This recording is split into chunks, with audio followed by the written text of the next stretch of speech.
Graça e paz, igreja, bom dia, tudo bem? Esse mês é um mês muito especial para mim. Esse tema, no começo do ano, cada um dos pastores escolheu mais ou menos o tema que queria falar. E quando eu vi o tema ID, eu falei, eu quero falar. Depois vai ter o amor também, eu vou falar em outubro. E Deus tem sido muito bom com a minha vida, porque ir é o significado de eu estar aqui. Não é verdade? Na minha vida, o ID é hoje ser pastora. O ID é a minha vida. Talvez não como uma evangelista eloquente, que arrebata multidões, mas alguém que de fato está com o coração aberto para a loucura do incerto, que é servir a Deus. É o confiar do que a ciência não diz que é correto, ou que a sociedade diz que é correto. Viver pela fé. Ir aonde o Senhor mandar ir. Obedecer a palavra de Deus. E quando Jesus fala, no momento que Ele está falando com os seus discípulos, olha, agora vocês vão de 2 em 2, né? Vou contar a primeira história, depois a gente foca no versículo. Vocês vão de 2 em 2, vão passear pelas cidades, vocês vão proclamar o meu evangelho. Irmãos, vamos abrir a palavra de Deus em Mateus 10, 7, que diz assim: por onde forem, preguem essa mensagem, o reino de Deus está próximo. Antes da gente vasculhar o que seria esse preguem, né, o reino dos céus, vou fazer uma brincadeira com a igreja. Até falei para a Karen que a gente vai rir hoje. Vamos imaginar, vou falar igual com as crianças, tá?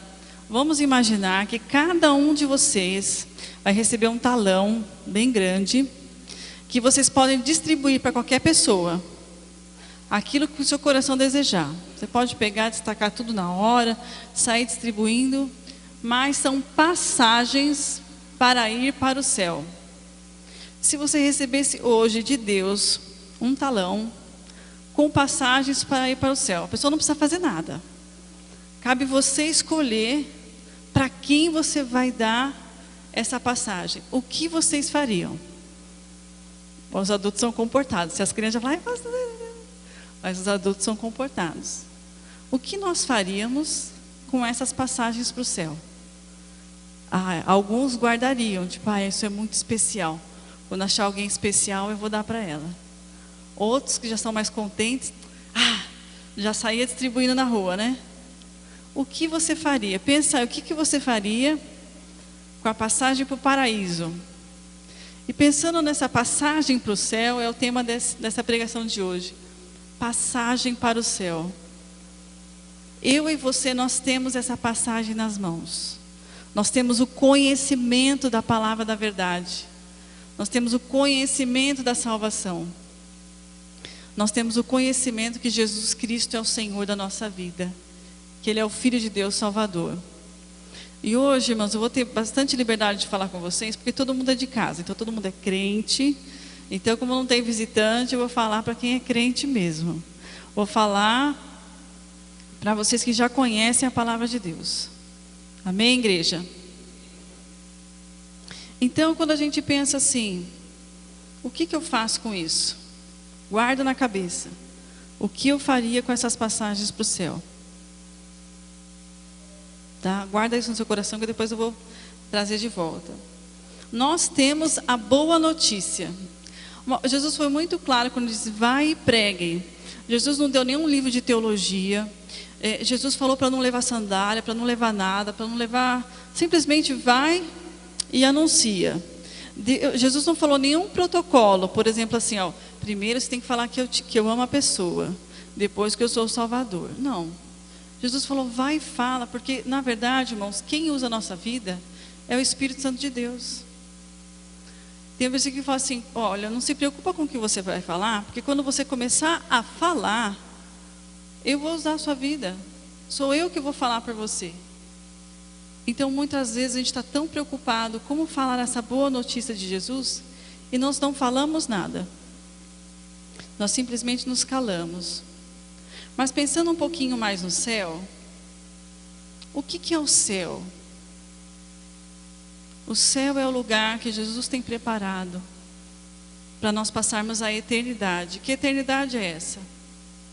Sem choro, sem dor na coluna do meu marido, sem fome, sem violência, sem terror, sem angústia da alma. Um lugar de plenitude, de amor. Um lugar que nós vamos estar em contato direto com Deus. Esse foi o projeto de Deus desde o início. Ele criou os céus, criou a terra, criou todas as coisas, para mim e para você. Mas tem um detalhe, Ele nos deu liberdade.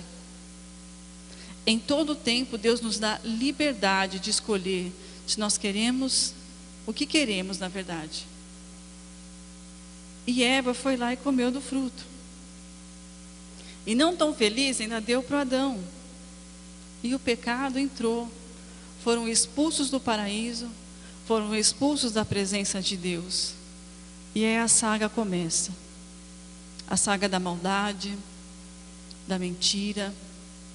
O primeiro assassinato com seus próprios filhos por questão de inveja, de ser aceito ou ser rejeitado. A destruição começa a partir de uma atitude humana, de querer ser igual a Deus. E caminhamos até hoje com as consequências. Sofremos dores, vivemos em pecado, vivemos lutando contra o pecado para estarmos próximos de Deus.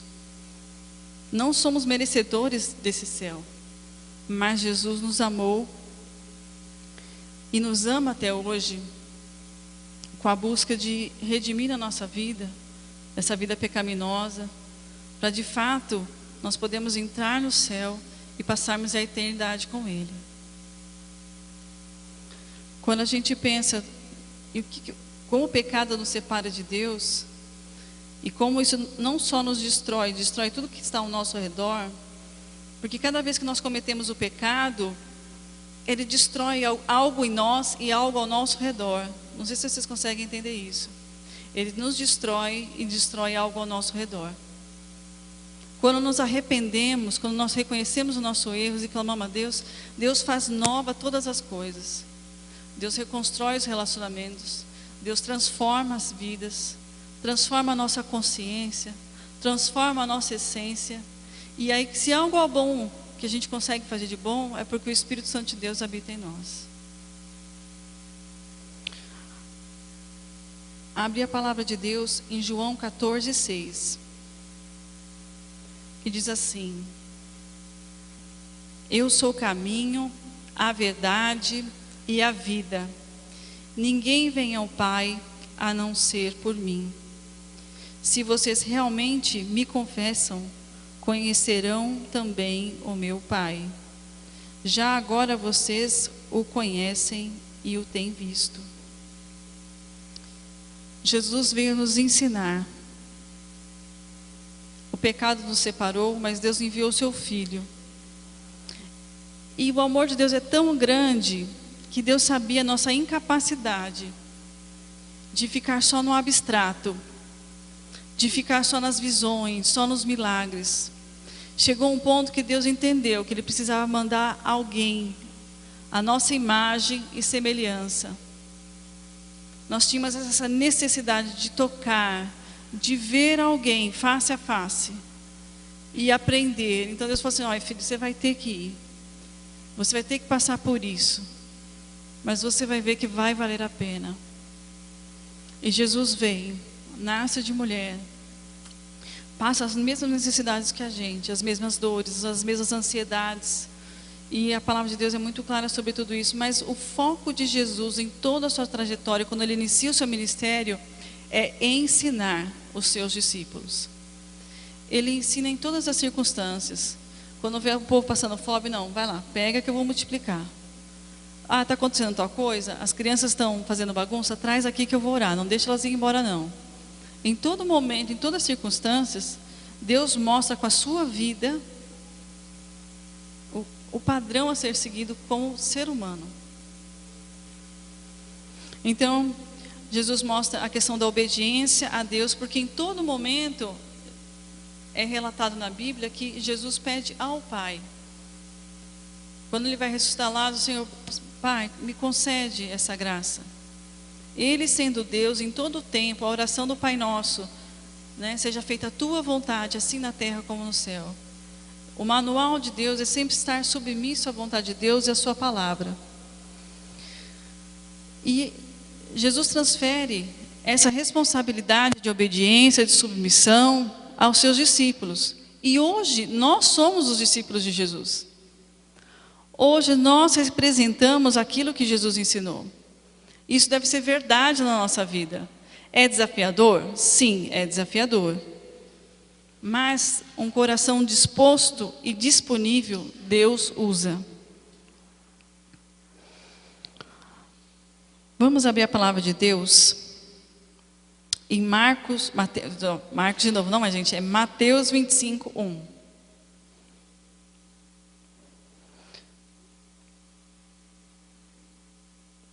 Vamos lá para Mateus 25.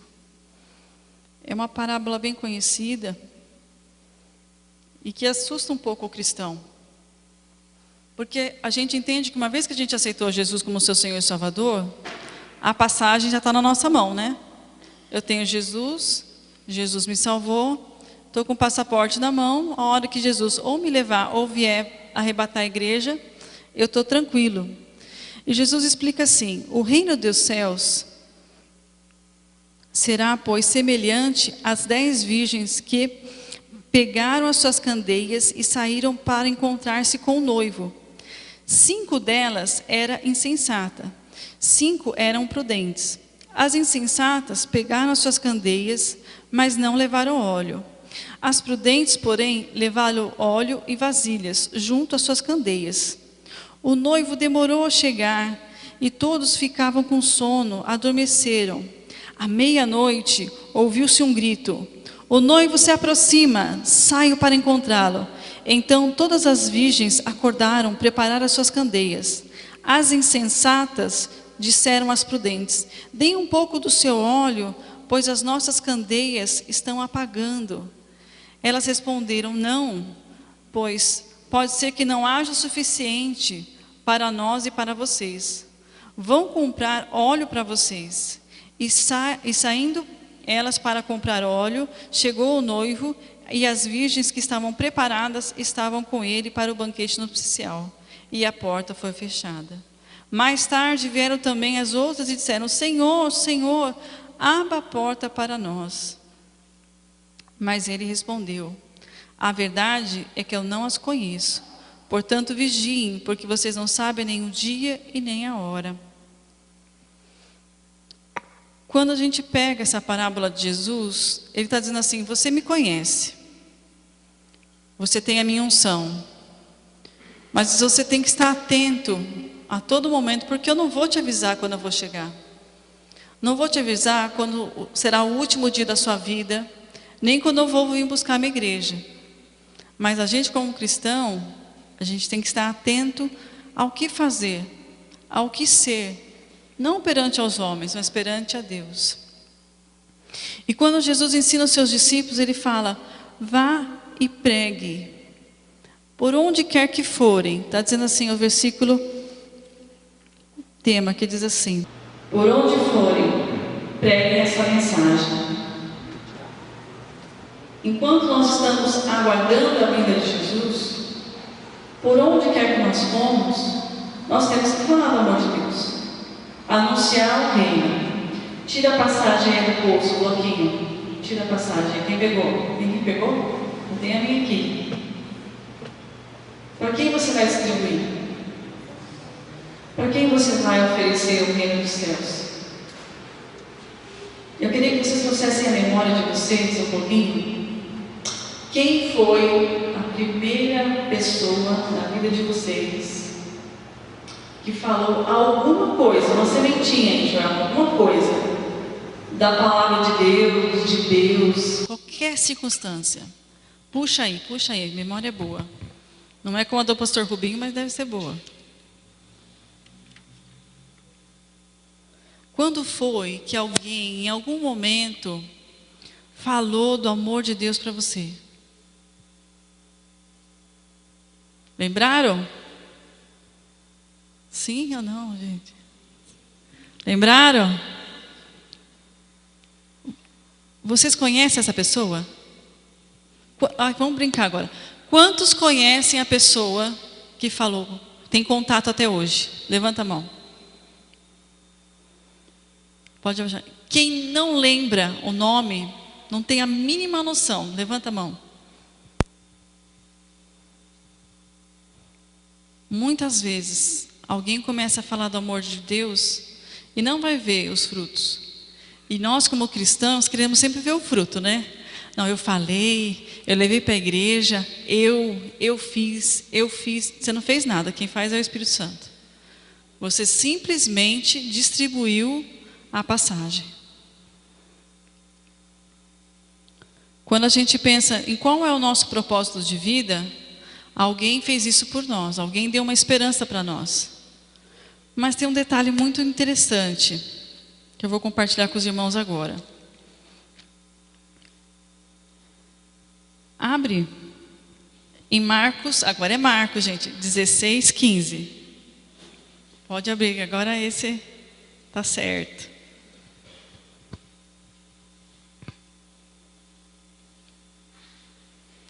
Ide por todo o mundo, pregar o evangelho a toda criatura. Em outra versão está, vão pelo mundo e pregue. Isso não é bonito de ouvir? Aí vem aqueles comerciais, igual o pastor Jansen, né? Tá lá, que bonito, a gente vai vir fantasiado, eu faço parte do projeto, eu dou oferta. Isso não é bonito? Isso é bonito. Mas hoje o que eu falo para vocês é vocês. É você na esquina no ponto de ônibus, é você na sua casa, na reunião de família, é você com seus filhos, é você, é os seus pés. Existem pés que anunciam por todos os lugares, mas hoje eu falo para você que está aqui comigo, o que nós temos feito? A nossa candeia está cheia ou está vazia? A gente está esperando o noivo ou não está? Porque ir e falar, ir e pregar, não quer dizer que você vai pegar uma mala e vai para outro país. É a sua vida. E tem uma coisa que tem me feito refletir e tem me incomodado muito, que por muitos anos eu tenho escutado assim. Olha, você não precisa abrir a sua boca, você precisa ser. Tá, eu entendo. Viver a palavra de Deus, ser uma pessoa íntegra, ter equilíbrio no falar, ter equilíbrio no ser, realmente. Não falar coisas pejorativas, não querer impor a palavra de Deus a ferro e a fogo, também entendo isso. Então, mas tem um perigo muito grande nessa entrelinha. Eu sou uma pessoa íntegra, eu sou uma pessoa correta.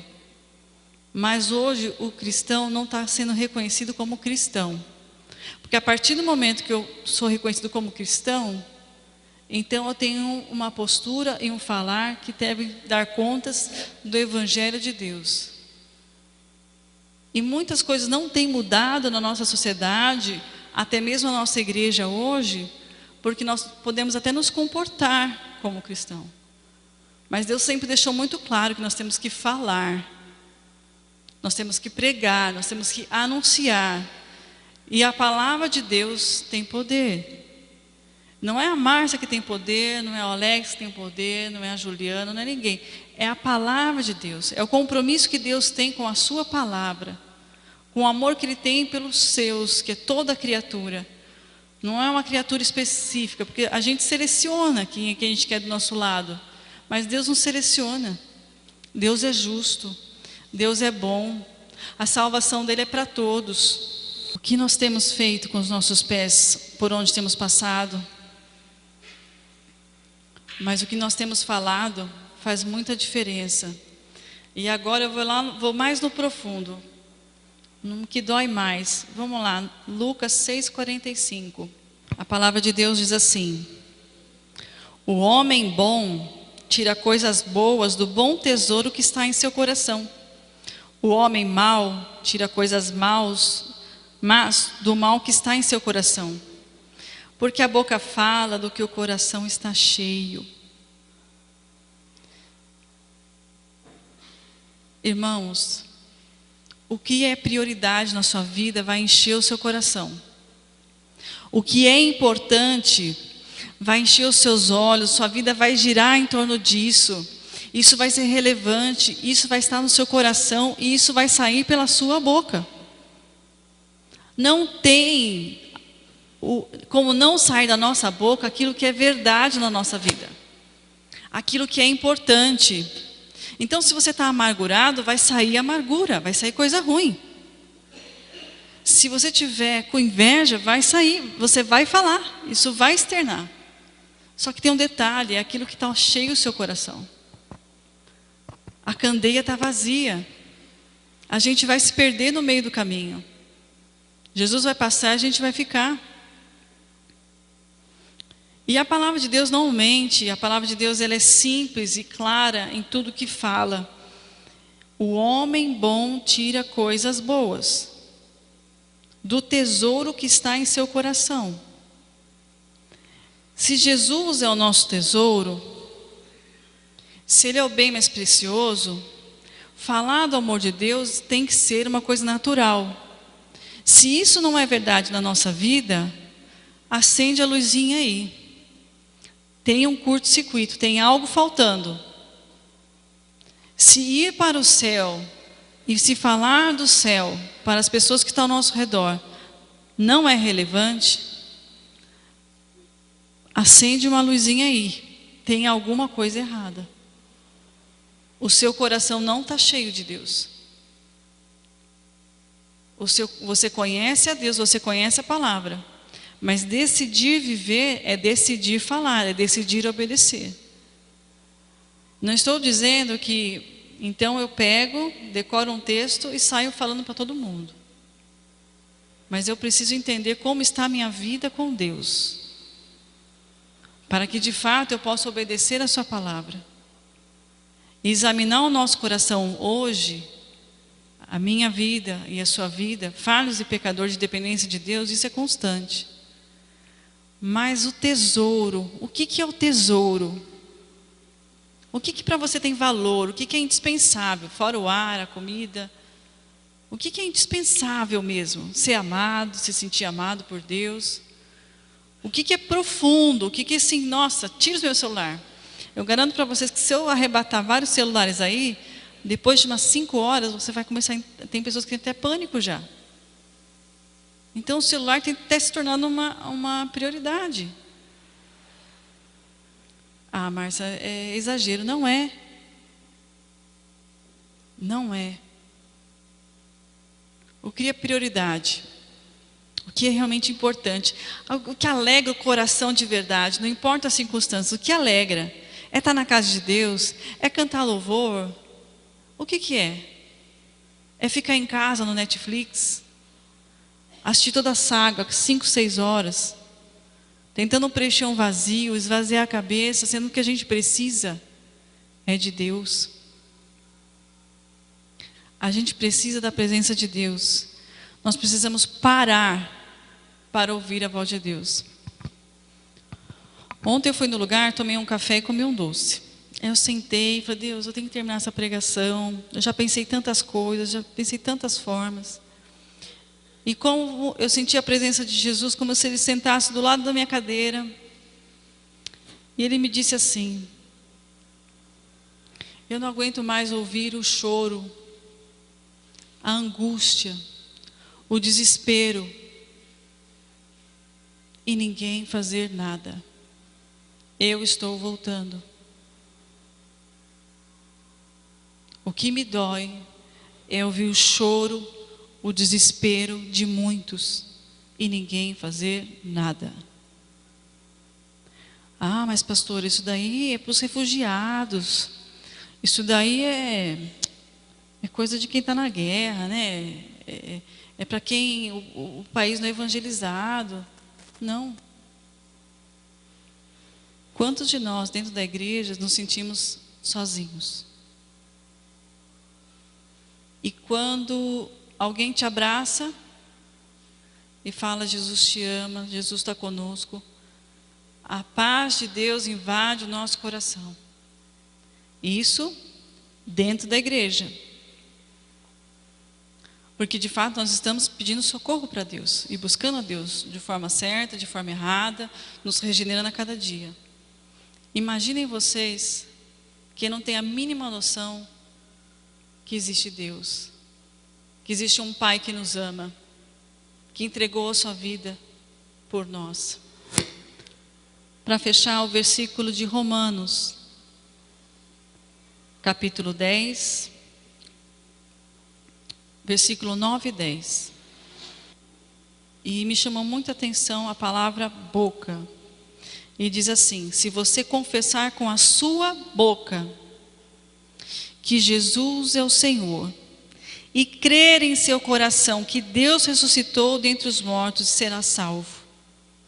Pois com o coração se crê para a justiça, e com a boca se confessa para a salvação.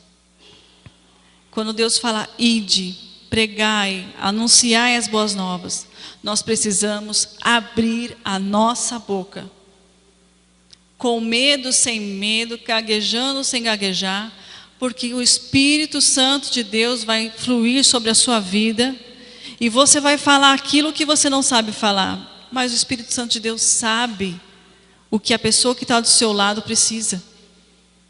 Deus não precisa te revelar a vida da pessoa para você falar do amor de Deus.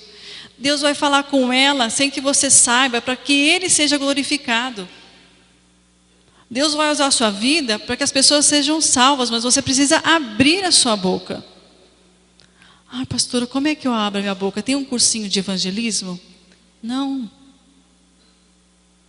Conta a fidelidade de Deus na sua vida. Conta o motivo da sua alegria, que Jesus curou o seu filho. Conta que a tua comida multiplicou na despensa. Conta que algum irmão ofertou para você conseguir ir no acampamento, que foi uma resposta de oração. Conta que você orou e Deus fez na sua vida. Numa conversa aleatória. E a partir de um ato de coragem, de uma decisão de proclamar o reino, de uma forma simples e verdadeira, o Espírito Santo vai usar a sua vida e a minha vida. Mas é preciso que você abra a sua boca. Mas voltando ao versículo de Lucas, o que está cheio o seu coração? Eu posso pregar, o pastor Rubinho pode pregar, pode vir chuva de Deus, poder, um exército de Deus batalhando aqui, pode vir dons espirituais.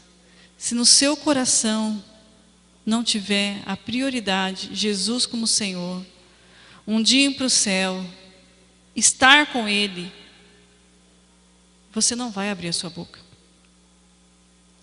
Porque Ele não vai ser prioridade. Prioridade vai ser o carro, vai ser a viagem, vai ser a roupa nova, vai ser a festa, vai ser qualquer coisa. Se Deus não trabalhar primeiro no nosso coração, veja, as virgens estavam esperando o noivo. Elas sabiam quem era Jesus. Elas sabiam que Ele ia passar. Mas não foi prioridade.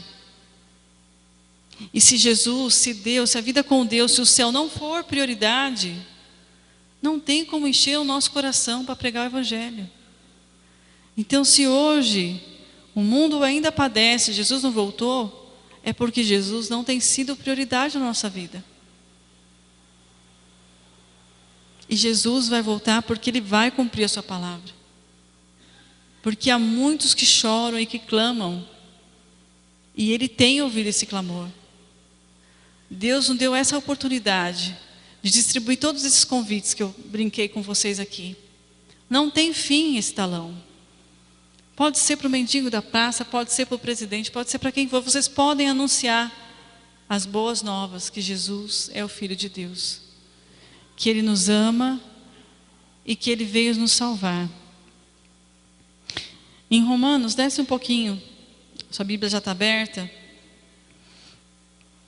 Vê o versículo 13. Porque todo aquele que invocar o nome do Senhor será salvo. E o 14 diz assim: como, pois, invocarão em quem não creram? E como crerão naquele que não ouviram falar? Ou como ouvirão se não há quem pregue. Você só vai pregar com a sua vida se o seu coração estiver cheio de Deus. Você só vai conseguir ter uma plenitude de vida e de fazer relevante e de obedecer a Jesus. Olha como é profundo. Você só vai conseguir obedecer a Deus se você encher o seu coração de Deus, da palavra de Deus, de desejo de obedecer a Deus. Por gratidão pela salvação que você teve. Um ato de gratidão é se encher de Deus e falar do amor de Deus. Isso não é uma coisa que Jesus pediu um protocolo, pediu algo muito específico. Olha, agora você, no Antigo Testamento, você tinha que se purificar, você tinha que tomar banho, você tinha que tal coisa, você tinha que tal coisa. Tudo tinha um processo, tinha roupa tal, você não podia entrar na presença, senão você morria. Hoje Jesus pede, simplesmente abra a boca e fala. Fala do que eu tenho feito, fala de quem eu sou na sua vida. Mas isso tem que ser verdade. Isso tem que ser verdade no meu coração, no seu coração, na sua vida. Eu posso aprender a ter procedimentos corretos, padrões de educação, para ser reconhecido como cristão. Eu sou uma pessoa ética, não quebro as regras, mantenho o meu papel. Mas o falar vem de dentro. É a verdade, é a prioridade que está em seu coração. E isso não é um peso, isso é alegria, de sentir o amor de Deus, de sentir a presença de Deus. Aí você fala assim, pastora, mas eu não sinto nada disso. Eu não sei mais o que é isso. Então clama a Deus. Desliga o celular, desliga a televisão, desliga tudo do seu serviço. Pede um tempo para os seus filhos. Filho, agora eu preciso de um tempo com Deus. Eu preciso rever algumas coisas. Eu preciso estar tão cheio de Deus a ponto de eu falar de uma forma natural. Vai ser natural. O Espírito Santo de Deus vai falar através de você. Então, o segredo de poder obedecer a Jesus com atitude de gratidão é encher o seu coração de Deus. É Jesus ser prioridade na sua vida. É almejar o céu e entender que o meu irmão vai junto comigo. O estranho vai junto comigo. Aquela criatura vai junto comigo. Porque se depender de mim, ele vai saber que Jesus ama a vida dele. Se depender de mim, eu vou lá, eu vou orar. Nossa, Márcia, mas ela fala mal de você. Mas Jesus ama a vida dela. Um dia eu também falei mal. Um dia eu me comportei mal. Um dia eu fui insensata. Um dia eu fui histérica. Mas a graça de Deus me alcançou. E se há algo bom em mim, o mínimo que tem foi porque o Espírito Santo de Deus trabalha na minha vida, pela misericórdia da minha vida. E aquela criatura que você não suporta, Deus vai transformar. Porque o amor, nada pode contra o amor de Deus. Então não importa quem seja, de que forma seja a pessoa. Para Deus, todos nós somos iguais. Vamos fechar nossos olhos agora, vamos clamar a Deus.